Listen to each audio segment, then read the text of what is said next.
चलिए शुरुआत करते हैं आज की न्यूज़पेपर की। पहली न्यूज़ हम देखने वाले हैं अफस्पा कानून से रिलेटेड। अफस्पा कानून के अंतर्गत गवर्नमेंट ने आर्मी को स्पेशल पावर दे दी है कि आप इस पार्टिकुलर एरिया में पीस को मेंटेन करिए, क्योंकि ये जो एरिया है पार्टिकुलरली जो नॉर्थ ईस्टर्न स्टेट रहा है दशकों पहले वायलेंस को ये झेलते रहा था।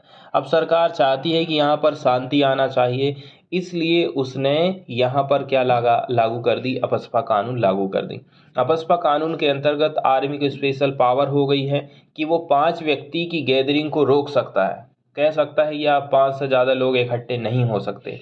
उसको लग रहा है, उसको संदेह है किसी व्यक्ति के ऊपर कि वो कानून का उल्लंघन कर रहा है, तो उसके ऊपर फायरिंग भी की जा सकती, लेकिन इससे पहले उनको वार्निंग देना पड़ेगा। तो ये कब फोर्स में आया, जब जो नॉर्थ ईस्ट रीजन है यहाँ पर दशकों से वायलेंस को झेल रहा था। इस कंडीशन में गवर्नमेंट फेल हो गया था, वो कंडीशन को झेल ही नहीं पा रहा था, उसको कंट्रोल ही नहीं कर पा रहा था। फिर arm force special power bill को पास किया गया था दोनों हाउस में, पार्लियामेंट में, लोकसभा और राज्यसभा में। ठीक है, इसको अप्रूवल मिला था प्रेसिडेंट के द्वारा 11 सितंबर 1958 को। It became known as armed forces special power act 1958, और तब से हम इसको किस नाम से जानते हैं, armed forces special power act 1958। AFSPA 2 कानूनों का मिला जुला रूप है। पहला है handling the insurgency in north east, passed in year 1958। तो देखिए, नॉर्थ ईस्ट रीजन में जो इंसर्जेंसी विद्रोह हुआ था उसको कंट्रोल करना, उसको हैंडल करना पहली बात है। सेकंड नंबर की बात यह है handling the situation in of insurgency and terrorism in Jammu and Kashmir, passed in the year 1990। एक तो 1990 में जम्मू कश्मीर में पीस को मेंटेन करने के लिए हमने बनाए कानून, दूसरी नॉर्थ ईस्ट रीजन में इंसर्जेंसी विद्रोह को रोकने के लिए। तो दोनों कानून जो बने हैं उसको हमने अफस्पा में शामिल कर दिए हैं।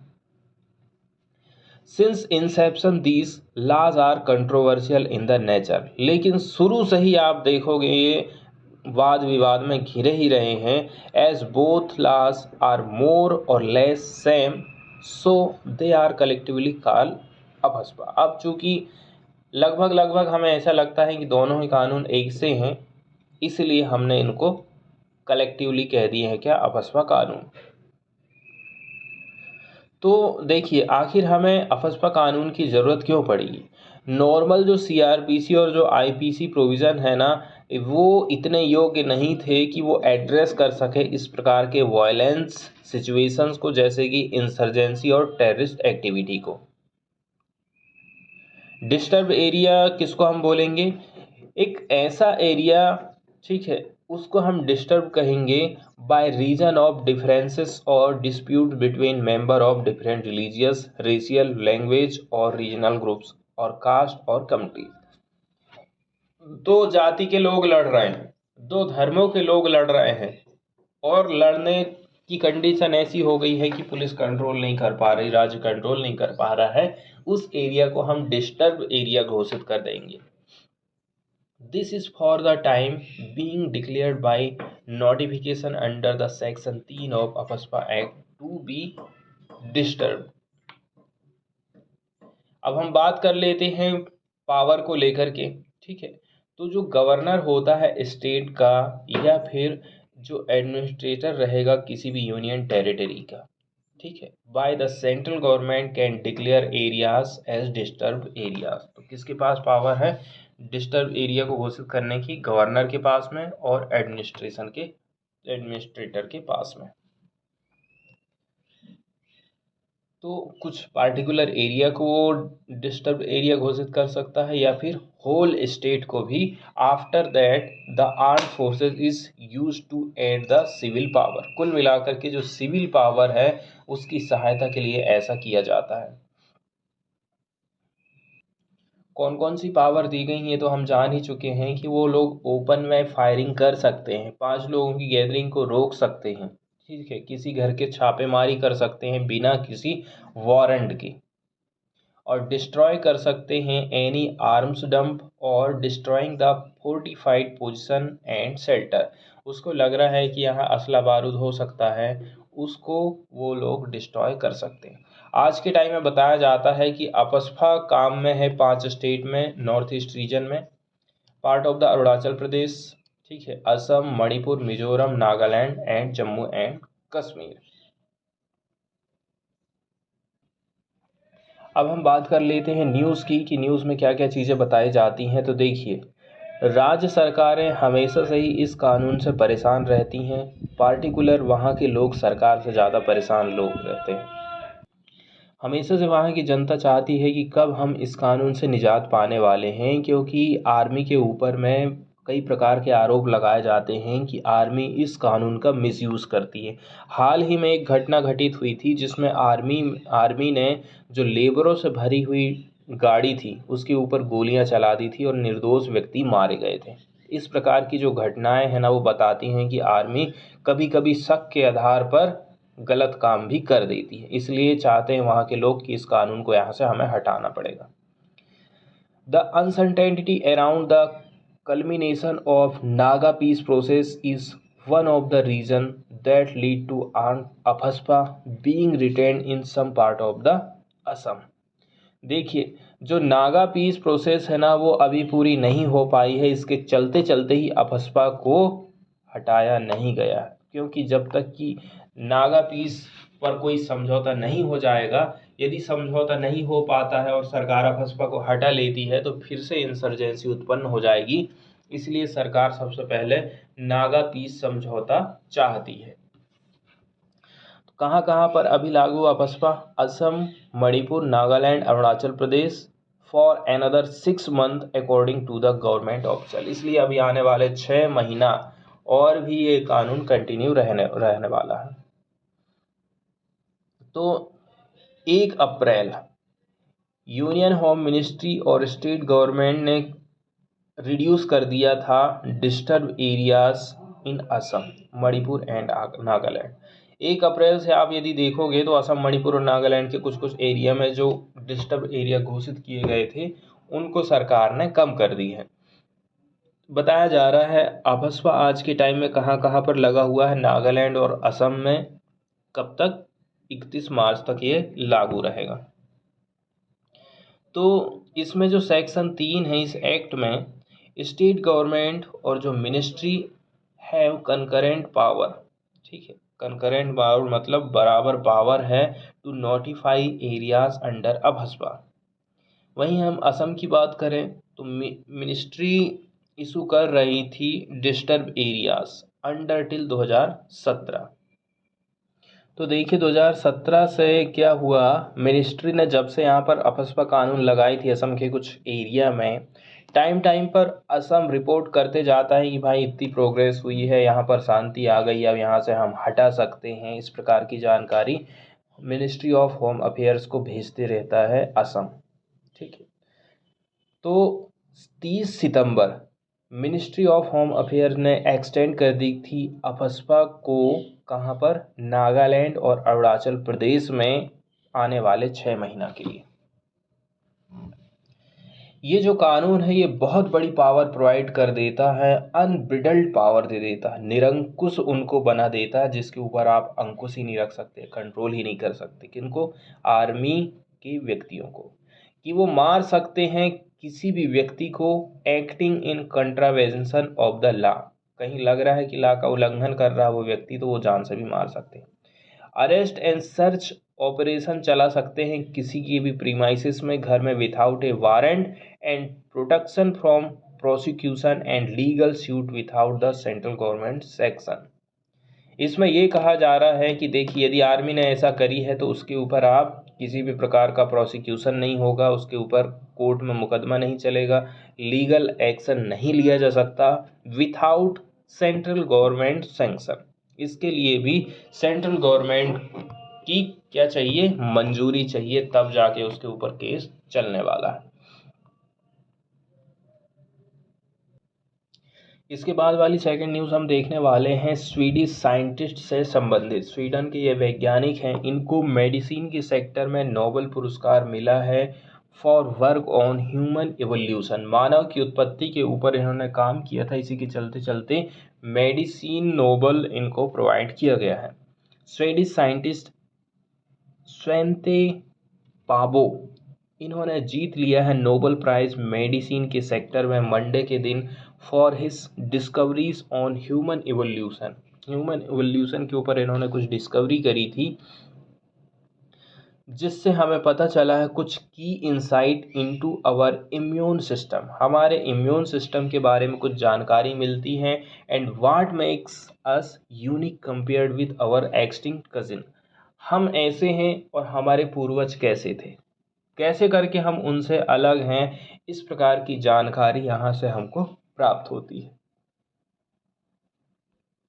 बताया जा रहा है, तो इन्होंने जो वैज्ञानिक हैं इन्होंने नेतृत्व किया था the development of new techniques, कुछ नई तकनीक का विकास करने में, और अलाउ किया था जो रिसर्चर लोग हैं उनको कि वो कंपेयर कर सकें किसको, genome of modern humans and that of other hominins, हमारे जीनोम की तुलना की गई और पुराने जो व्यक्ति थे उनकी तुलना की गई थी, जिनको हम नियंडरथल बोलते हैं और डेनिसोवान्स भी बोला करते हैं। जबकि जो नियंडरथल की बोन्स थी ना, पहले डिस्कवर्ड की गई थी मिड 19वीं सेंचुरी, मतलब 19वीं शताब्दी के मध्य में नियंडरथल की हमें कुछ हड्डियां मिली थी। फिर इसके बाद हमने उनका डीएनए का टेस्ट किया, often referred to as the code of life, जिसको हम लाइफ का कोड बोलते हैं। Have scientist been able to fully understand the links between species, यहीं से हम पता कर पाए थे कि हमारे पूर्वज और आज के टाइम में हमारा उनका क्या संबंध। इसके बाद वाली न्यूज़ हम देखने वाले हैं, केंद्र सरकार की तरफ से कुछ दिशा निर्देश जारी किए गए हैं, जिसमें जो सट्टा लगाते हैं या फिर गैम्बलिंग करवाने वाले ऐड हैं टीवी पर दिखाई जाते हैं, उनको सरकार हटाने की बात कह रही है। ठीक है, तो जितने भी टीवी चैनल्स हैं, न्यूज़ की वेबसाइट हैं, उनसे कहा गया है कि आप बैटिंग वाले ऐड मत लगाइए, गैम्बलिंग वाले ऐड मत लगाइए, क्योंकि इनको हम क्रिमिनलाइज करते हैं, पेनलाइज करते हैं। सरकार कहती है सब गलत चीज़ है, इनको नहीं दिखाना चाहिए। उनका कहना है यदि किसी भी प्रकार का उल्लंघन किया जाएगा तो पीनल एक्शन लिया जाएगा।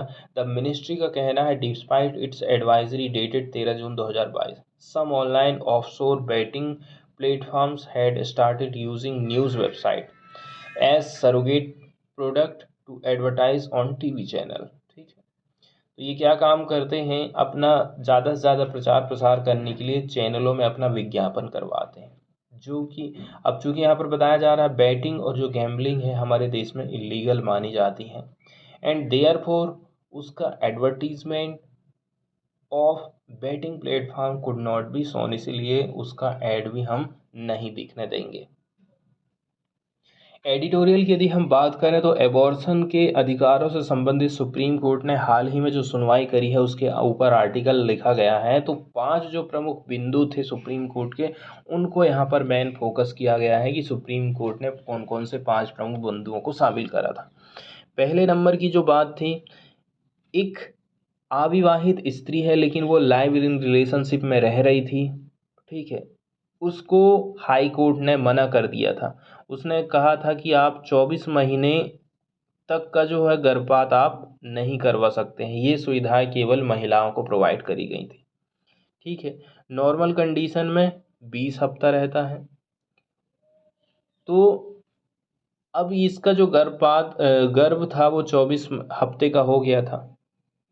ठीक है, तो 24 हफ्ते का हो गया था और ये चाहती है कि उसका पति साथ नहीं दे रहा है, और वो कैसे करके अपने फैमिली का पालन पोषण करेगी, अपने बच्चे का लालन पालन करेगी, इसलिए वो अब इसको गर्भपात कराना चाहती है। ठीक है, तो सुप्रीम कोर्ट ने उसको अलाउ कर दिया। उसका कहना है कि एक तरफ तो आप जो शादीशुदा महिला उसको गर्भपात के अधिकार दे रहे हो, वहीं दूसरी तरफ किसी सिंगल वुमेन को यदि आप गर्भपात के अधिकार नहीं दे रहे हो, तो दोनों के बीच में आप क्या कर रहे हैं, भेदभाव कर रहे हैं। दूसरे नंबर की बात ऐसी थी, ठीक है, कि जो सहमति से संबंध बनाए जाते हैं, ठीक है, कम उम्र में भी यदि सहमति से लड़का लड़की के बीच में संबंध बन जाते हैं तो उस कंडीशन में भी उस लड़की को गर्भपात का अधिकार रहेगा। और जो बार बार कहते हैं कि रिपोर्ट लिखवाओ, रिपोर्टिंग करना ज़रूरी है, नाम आ जाएगा, ऐसा डर जो रहता है ना, ये सब चीज़ें नहीं होना चाहिए। ठीक है, तो जो सहमति से यदि संबंध हो रहा है तो वहाँ पर भी गर्भपात हो जाएगा। तीसरे नंबर का जो डिसीजन ये रहा था कि जो मैरिटल रेप है, शादी के बाद यदि जबरन संबंध बनाए जाते हैं और उसके बाद यदि गर्भ होता है तो उसको भी आप गर्भपात करा सकते हो। ये भी कुछ महत्वपूर्ण डिसीजन सुप्रीम कोर्ट की तरफ से सुनवाए गए थे, तो इसी के ऊपर ये आर्टिकल लिखा गया है।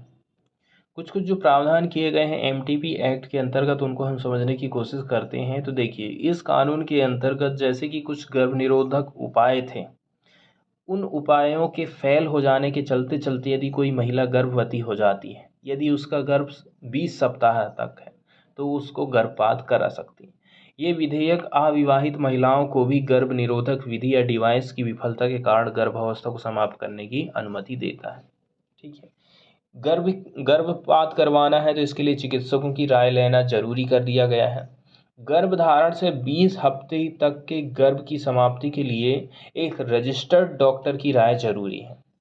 ठीक है, गर्भधारण के 20 से लेकर के 24 सप्ताह तक के गर्भ की समाप्ति के लिए 2 रजिस्टर्ड डॉक्टर की ज़रूरत पड़ेगी।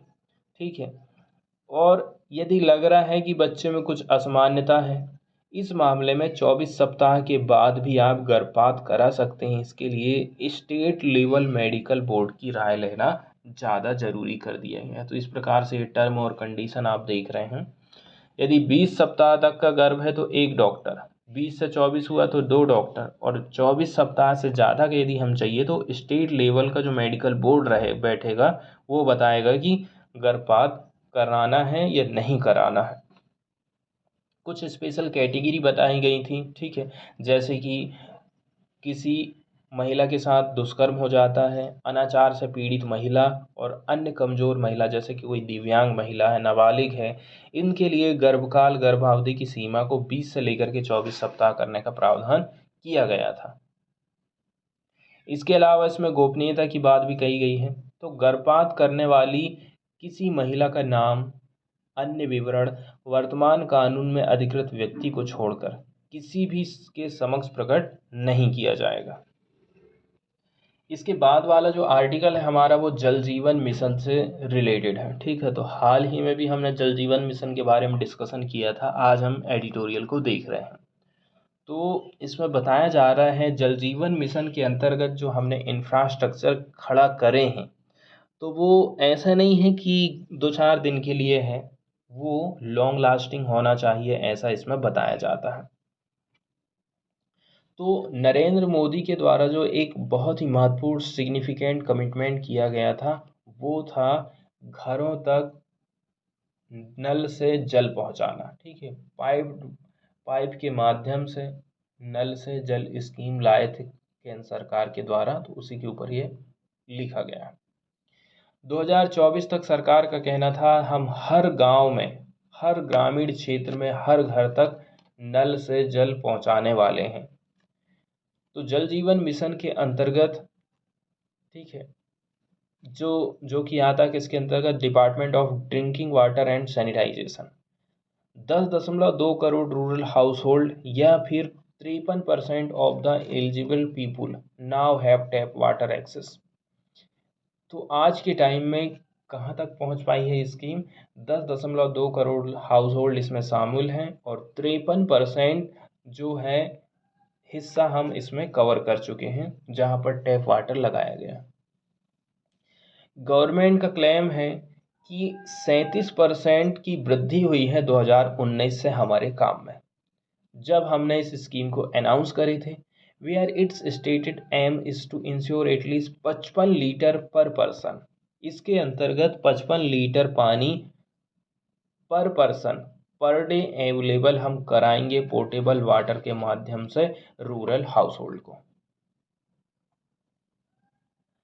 गवर्नमेंट कमीशन एनुअल सर्वे की बात करी जाती है, सरकार की तरफ से कुछ सर्वे कराए गए, उन सर्वे का फिर यहाँ पर डाटा प्रस्तुत किया गया है।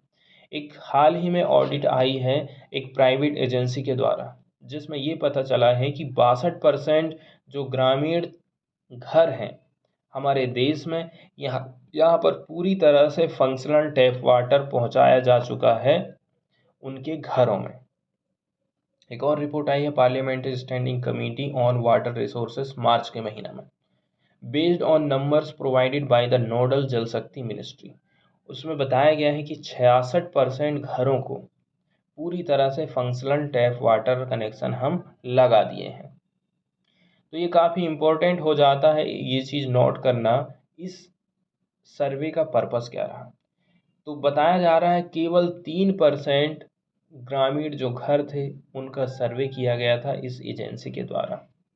For the updated numbers and so the margin of error may be substantial and subject to the way the survey was design.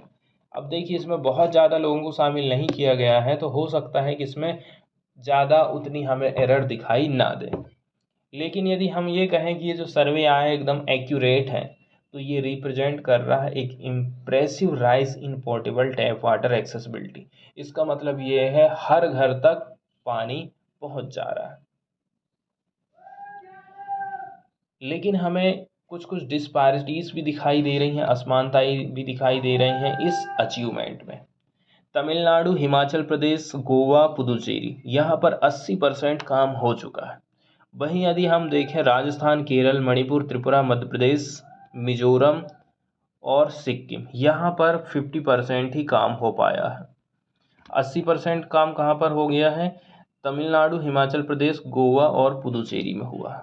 वहीं बताया जाता है कि लगभग 75% घर रिसीव कर रहे हैं रोज, ठीक है, हफ्ते में 7 दिन इनको पानी मिल रहा है। And only 8% just once a week, और 8% घर ऐसे हैं जिनको सप्ताह में एक बार ही पानी मिल पा रहा है।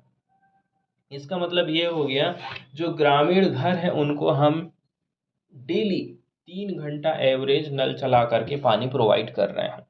लेकिन यहाँ पर क्लोरीन के कंटेमिनेशन की प्रॉब्लम का उल्लेख किया जाता है कि अच्छी बात है कि हम पानी सबके लिए प्रोवाइड कर रहे हैं, लेकिन ऐसा है कि उसकी शुद्धता को भी तो हमें देखना पड़ेगा ना। तो क्लोरीन का कंटेमिनेशन हमें दिखाई दिया है। बताया जा रहा है 93%, ठीक है, 93% हिस्सा पानी का जो कलेक्ट किया गया था वह reportedly free of bacteriological contamination. 93% हिस्सा कैसा है? इसमें किसी भी प्रकार का बैक्टीरिया नहीं है। Most of anganwadi centre school had higher than permissible range of residual chlorine. लेकिन बताया जा रहा है कि जो आंगनवाड़ी है, आंगनवाड़ी के सेंटर हैं, स्कूल हैं, यहाँ पर ज़्यादा क्लोरीन की मात्रा हमें दिखाई दी थी यदि किसी के घर के पानी की यदि हम तुलना करते हैं। अब चूँकि कोविड-19 के चलते चलते जो काम है इसका काफ़ी प्रभावित हुआ था।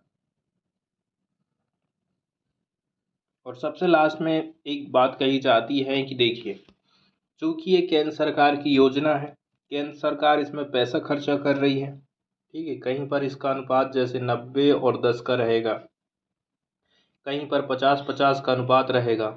तो इतना यदि आप पैसा खर्च कर रहे हो और इसके बाद भी कुछ स्टेट पीछे हट जा रहे हैं, तो जो स्टेट पीछे है उनके साथ में आप क्या करिए, लियाइज करिए, मतलब कि आप जो है संपर्क स्थापित करिए।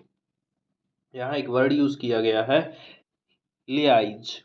लियाज मतलब होता है संबंध स्थापित करना है जो कि पिछड़ गए हैं अपने टारगेट से, और इंश्योर करना है कि ये जो इंफ्रास्ट्रक्चर आप क्रिएट कर रहे हो इस स्कीम से ये लॉन्ग लास्टिंग होना चाहिए, and not merely to meet election target. न केवल ये आपकी चुनाव आने वाला है, आपको जीतना है, इस हिसाब से आपको काम नहीं करना।